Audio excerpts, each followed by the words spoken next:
ഒരു സ്ത്രീ അവളുടെ പ്രൊഫഷനിൽ നന്നായിട്ട് വന്നിട്ടുണ്ടെങ്കിൽ, അച്ചീവ് ചെയ്യുകയാണെങ്കിൽ നന്നായിട്ട് ആ പെൺകുട്ടി കഷ്ടപ്പെടേണ്ടി വരും.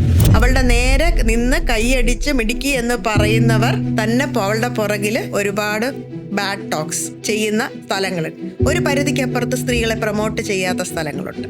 ഇവര് വീട്ടിൽ ചെന്ന് പറയാണ്, എനിക്ക് ഇങ്ങനെ ഒരു സെക്ഷൽ ഹരാസ്മെന്റ് നേരിടുന്നുണ്ട്. ഈ സ്നേഹമുള്ള വീട്ടുകാരുടെ ആദ്യത്തെ പ്രതികരണം എന്താണ്? നീ എന്തിനാ ഇത്ര കഷ്ടപ്പെടുന്ന, വീട്ടിൽ ഇരിക്കേ. പക്ഷെ ഇതൊക്കെ എങ്ങനെ തെളിയിക്കുന്നത്? ആക്ച്വലി ഇപ്പൊ ഒരു വാക്കായിരിക്കും പറഞ്ഞത്, അത് ആരും കേട്ട് കാണത്തില്ല. ഞാൻ ഒരാൾക്കെതിരെ ഒരു കുറ്റം ആരോപിക്കുകയാണ്, അപ്പൊ പിന്നെ ആ ബർഡൻ ആരുടെയാണ്? സ്ത്രീയുടെ മുകളിലാണ് അതിന്റെ ബർഡൻ. ഇപ്പൊ ഒരു ബ്രൂട്ടൽ ആയിട്ടുള്ള റേപ്പ് നടന്നു തന്നെ വയ്ക്കാം. ഫോറൻസിക് എവിഡൻസ് അതിനകത്ത് വേണം, മെഡിക്കൽ എവിഡൻസ് വേണം, സ്ത്രീയുടെ ശരീര പരിശോധന നടത്തിയിട്ടുണ്ടാവണം. ഇതെല്ലാ കാര്യങ്ങളും തെളിയിച്ച് വരുമ്പോഴത്തേക്കും എത്ര വർഷമെടുക്കും?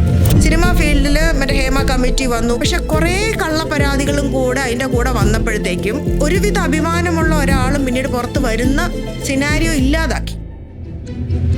വിവാഹേതര ബന്ധങ്ങൾ ഒരുപാട് തൊഴിലിടങ്ങളിലായിക്കോട്ടെ, സമൂഹത്തിലായിക്കോട്ടെ, ഇപ്പൊ അതൊരു നോ ടാബു ആണ്. മറ്റൊരാളുടെ ഭാര്യയാണെന്ന് അറിഞ്ഞുകൊണ്ട് അല്ലെങ്കിൽ മറ്റൊരാളുടെ ഭർത്താവാണെന്ന് അറിഞ്ഞുകൊണ്ട് ഉണ്ടാക്കുന്ന ബന്ധത്തിന് എത്രമാത്രം സാങ്ക്ടിറ്റി ഉണ്ടാവാം.